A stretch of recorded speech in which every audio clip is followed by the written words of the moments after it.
So our buddy Young Pawn obsesses about everything. So he comes to me first with a description of how he goes about his exercise programs and routines. He is very calculated with his tracking of the programs, I mean to the letter. And he's also very calculated with his form. And he's heard guys like me, if you watch my other channel, talk about how it's important to have very meticulous form when you're doing a lot of exercises, especially thoracic extension exercises where your aim is to improve your posture. And he puts all his focus and energy on being straight and narrow when he approaches these things. It spills into other areas of his life, with his studying, with his other things that he's doing. And what happens is, as he goes really, really hard, straight, narrow, in his approach to these things, later on he ends up obsessing over the fact that maybe he didn't do it right. Maybe it wasn't good enough. Maybe I could have done more. It wasn't as perfect as it should have been. So he's putting all his effort into being straight and narrow, and then obsessing over the fact that it wasn't straight and narrow enough. Without going into how you develop this neurotic pattern of behavior, this obsessive compulsiveness that he calls it, and being anal retentive, these are his words. Without going into it, it usually happens because we're never good enough for our parents. You know, when you're not good enough for your parents, you're not good enough for yourself. You didn't do it right. You didn't do it well enough. You can never really satisfy your mom's way of wanting things done. You've been taught that, right? So, but that's neither here nor there. What are you going to do right now?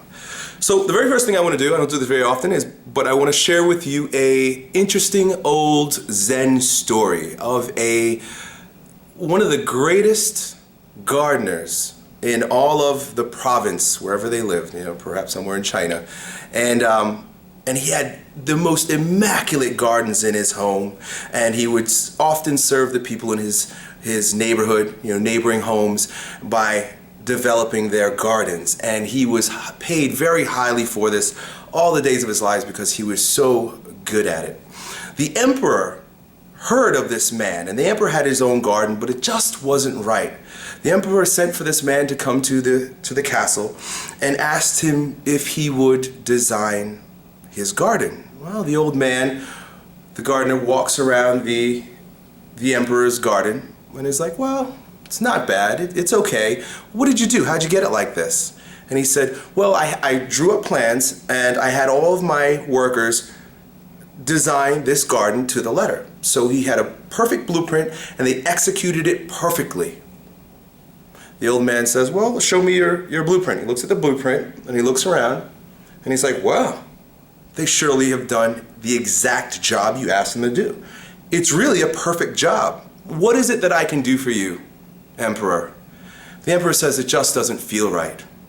The old man stops for a moment and thinks, and looks around and he says, I know exactly what's wrong here. It's just not right. The king agreed. It isn't right. What are we going to do? The old man goes and grabs a basket and starts picking leaves off of several of the bushes and walking around the garden, just picking up different types of leaves. Then, as a big gust of wind came, he took the basket of leaves, threw it up in the air, and they went everywhere, littering the entire garden with leaves scattered randomly throughout the pathways and whatnot.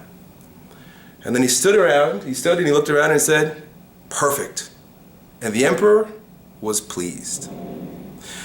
The point of this story, and what this story wants to share with its listener, is that there is more beauty in a little bit of wiggleness as opposed to everything being straight and narrow. In fact, the beauty in nature is wiggly. It's wiggly nature, right? You can't pin it down. You can't pin down clouds. We really can't pin down too much of anything in nature. Nature curves and wiggles and slimes and swerves.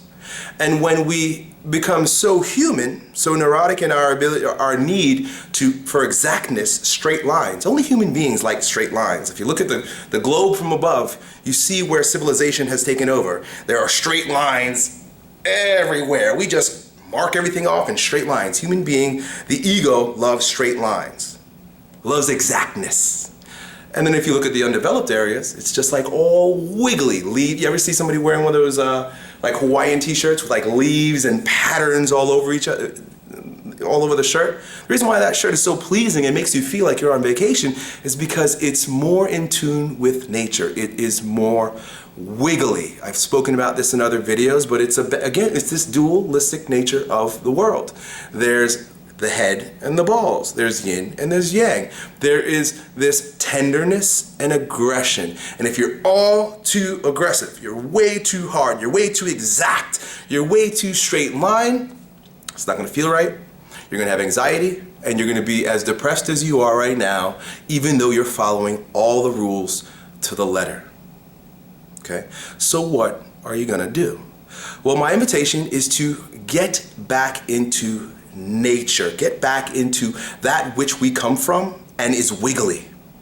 And the way that looks is, and again, I'm an exercise specialist. I begin with the body. I believe that all personal development begins when we develop our bodies. Get back into the silly, wiggly peripheral nervous system.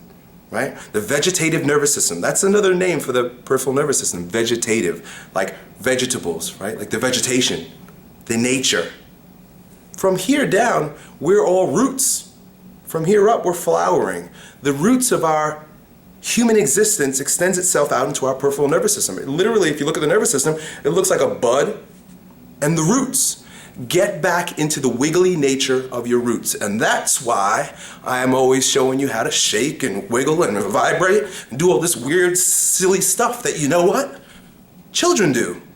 Children don't have that type of anxiety. Children don't have that need for exactitude unless we make them neurotic. Children put on music and they dance. They dance silly. They don't have to dance perfectly. They do whatever happens in their body. The music happens and they just do this.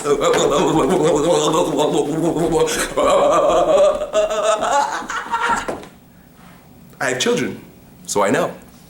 And I'm kind of a kid myself. And I do that all the time as well. The type of exercise I'm showing you to do right now is wiggle dancing. Just shake, vibrate, and wiggle. Put on your favorite song, close the door, because if the door's open and you think someone's watching, there's this tendency to want to do it right. There is no right way to dance. There's no right way to wiggle. There is no right way that nature expresses itself. It all happens very wiggly. So, losing my breath there a little bit just from some wiggly dancing.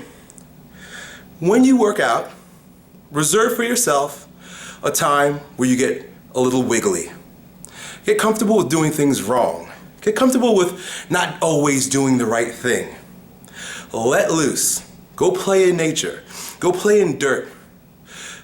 Practice forms of art that are completely subjective. Learn to play an instrument, but don't learn how to play it. Just play it. Start painting with your fingers. Just your hands. Start painting and don't have numbers that you need to paint by. Just let it all out. Let it all happen. See what happens in your body and see what you can express. It's always beautiful. It's subjective, but it's always beautiful because it comes from the depths of your being, from your roots. Good luck.